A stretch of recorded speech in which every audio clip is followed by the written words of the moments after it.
हाँ जी हाँ जी डैडी बुला रहे तुम डैडी बुला रहे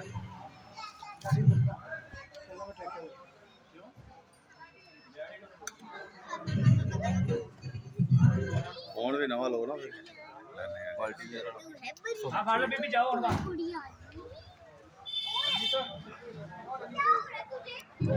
बात बात यही है बाकी सब लगे हुए हैं तो हमारा डेटा क्यों दे रहा है